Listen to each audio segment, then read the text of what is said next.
YouTube channel. तो आज की वीडियो में हम बात करने वाले हैं क्लास 8 साइंस का चैप्टर कंबशन एंड फ्लेम के बारे में। आइए स्टार्ट करते हैं। तो सबसे पहले हम जानते हैं कंबशन होता क्या है। तो combustion a chemical process in which a substance reacts with oxygen to give off heat is called combustion. Simple words में कहें तो burning of any substance in presence of air is called combustion. किसी भी substance का जलना वो भी किसकी presence में, air की presence में, क्या कहलाता है, combustion। यहाँ पे डायरेक्टली केमिस्ट्री के टर्म्स में बोल रखा है कि ऐसी केमिकल प्रोसेस जिसमें कोई भी सब्सटेंस रिएक्ट करेगा किसके साथ, oxygen, because oxygen is present in air. और जो सबस्टेंस जलता है उसको बोलते हैं कम्बसिबल सबस्टेंस, और उसको हम फ्यूल भी कह सकते हैं। फ्यूल हमारा सॉलिड, लिक्विड और गैस हो सकता है। आपने प्रीवियस चैप्टर में भी पढ़ा है कोल, पेट्रोलियम, नेचुरल गैस, ये सभी क्या है, फॉसिल फ्यूल्स। तो ये सब जलते हैं और इनसे हमारे लिए हीट प्रोड्यूस होती है। और डिफरेंस क्या है इन सब के जलने में और कुछ अदर सबस्टेंस के जलने में। तो कुछ सबस्टेंस जब जलते हैं तो केवल हीट प्रोड्यूस करते हैं, और कुछ जब जलते हैं थोड़ी सी लाइट और फ्लेम प्रोड्यूस करते हैं। ऐसे सबस्टेंस जो फ्लेम प्रोड्यूस करते हैं उनको हम बोलते हैं कम्बसिबल सबस्टेंस।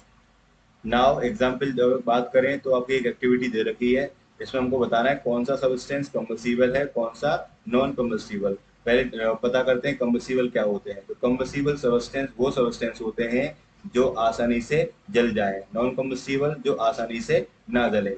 तो वुड आसानी से जल सकती है, पेपर जल सकता है, आयरन नेल्स तो नॉन कम्बसिबल हो गया, kerosene combustible, stone piece non combustible, straw combustible, charcoal combustible, matchstick combustible और ग्लास नॉन कम्बसिबल। एक एक्टिविटी दे रखी है यहाँ पर, एक कैंडल जलाइए, तीन से ग्लास से ढका है, हल्का सा स्पेस दिया है, बिल्कुल स्पेस नहीं है, कार्डबोर्ड से ढक दिया है। तो यहाँ पर सिर्फ वही जल रही है, यहाँ पर ऑक्सीजन पास हो रही है, इसका हमारे पास फ्यूल भी है और ऑक्सीजन भी है, तो कंबशन हो रहा है। इसीलिए कह सकते हैं कंबशन होने के लिए क्या क्या कंडीशंस नेसेसरी हैं। पहली कंडीशन हमारे पास फ्यूल होना चाहिए या फिर कंबसिबल सबस्टेंस होना चाहिए।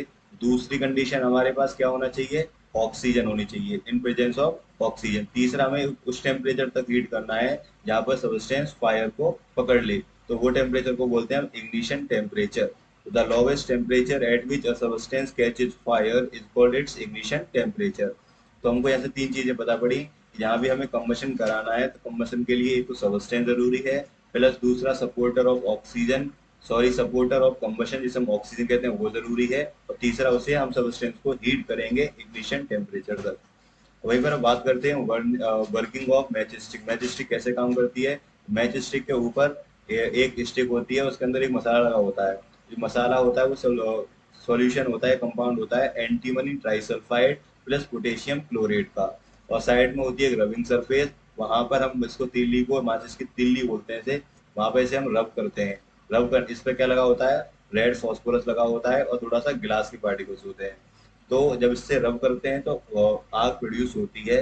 दोबारा से रिपीट कर रहा हूँ, इस पे लगा होता है एंटीमनी ट्राइसल्फाइड और पोटेशियम क्लोरेट का सॉल्यूशन।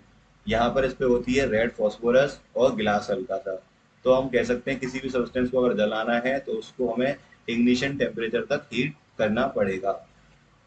तो आइए अब जानते हैं अगली वीडियो में। अगली जो स्लाइड है हमारी वो है इनफ्लेमेबल सबस्टेंस क्या होते हैं। तो इनफ्लेमेबल सबस्टेंस वो सबस्टेंस होते हैं जिनका इग्निशन टेम्परेचर सबसे कम होता है, यानी बहुत ही लो होता है और आसानी से वो आग को पकड़ लेते हैं। The substances which have very low ignition temperature and can easily catch fire with a flame are called inflammable substance. Example दे रखे हैं आपको, petrol, alcohol, liquefied petroleum gas, ATC.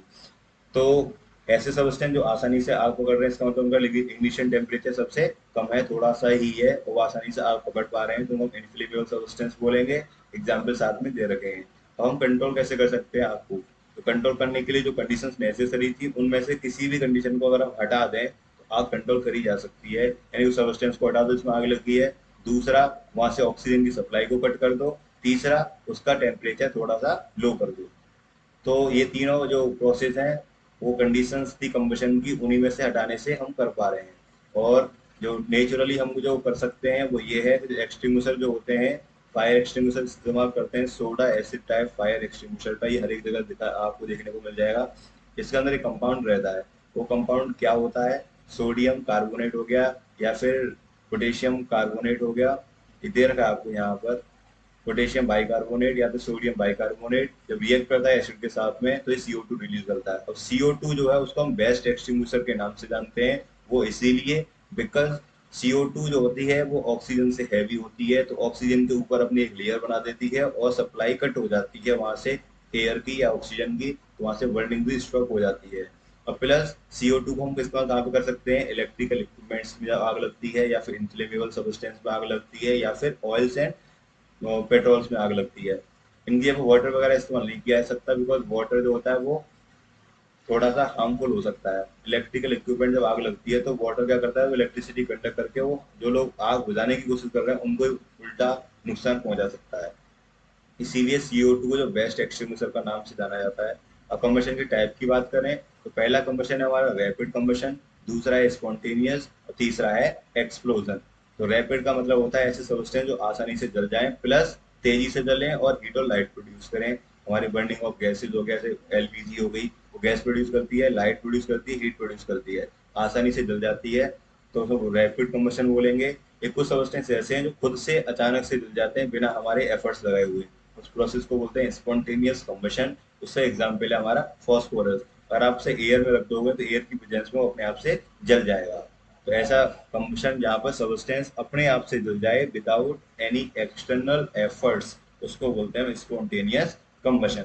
वहीं पर हम बात करें एक्सप्लोजन की, तो एक्सप्लोजन एक अलग टाइप का कंबशन है जहाँ पर हीट और लाइट के साथ साथ साउंड भी प्रोड्यूस होता है, वो भी बहुत ज्यादा अमाउंट ऑफ गैस भी रिलीज होती है इसमें। तो इस रिएक्शन को बोलते हैं एक्सप्लोजन, और ये अक्सर देखने को मिलता है आपको क्रैकर्स, मतलब जो फायर क्रैकर्स होते हैं, आग से जलने वाले पटाखे। तो वहां पर लाइट प्रोड्यूस होती है, हीट भी प्रोड्यूस होती है और साउंड भी प्रोड्यूस होता है। ऐसे कंबशन को बोलेंगे हम एक्सप्लोजन। नाउ अब जो लाइट प्रोड्यूस हो रही है इसके अंदर, वो जो लाइट होती है उसको हम साइंस की टर्म्स में बोलते हैं फ्लेम। और फ्लेम हमको कई तरीके की देखने को मिलती है। फ्लेम की जो स्ट्रक्चर है उसकी वो आपको देखने को यहाँ पर मिल जाएगी। तो वो है पेज नंबर 9 पर। ये फिल्म के 3 लेयर्स दे रखी है, 3 जोन है। पहली जोन बाहर वाली आउटर जोन जो कि होती है कंप्लीट कंबशन हुआ है, जहाँ भी कंप्लीट कंबशन हो रहा हो उसके बाद 3 जोन होंगी। पहली होगी ब्लू वाली जो सबसे बाहर होती है और वो बहुत ज्यादा गर्म भी होती है। दूसरी होती है मिडिल जोन, यहाँ पर पार्शियल कंबशन होता है, वो होती है येलो कलर की। और सबसे लास्ट वाली होती है ब्लैक कलर की, वो होती है इनरमोस्ट जोन, अंदर की सबसे, और सबसे कम गर्म होती है वो।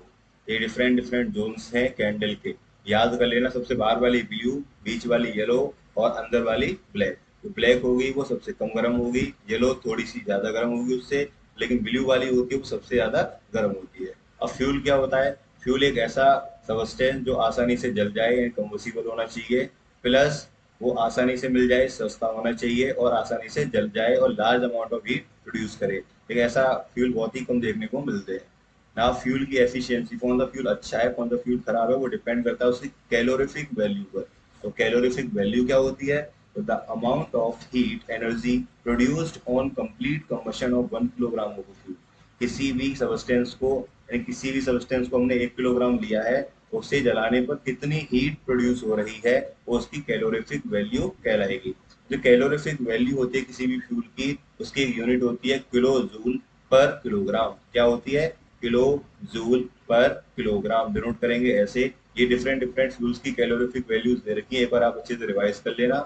जिसकी सबसे ज्यादा कैलोरीफिक वैल्यू होगी वो फ्यूल उतना ही अच्छा होगा, आइडियल फ्यूल माना जाएगा। अब फ्यूल जब जलते हैं तो कुछ उनके कुछ हार्मफुल इम्पैक्ट्स भी होते हैं। तो सबसे पहला तो यही है, जब कार्बन वगैरह जलते हैं तो उनसे कार्बन के पार्टिकल्स निकलते हैं, वो रेस्पिरेटरी डिसीजेज में कॉज करते हैं जैसे अस्थमा वगैरह।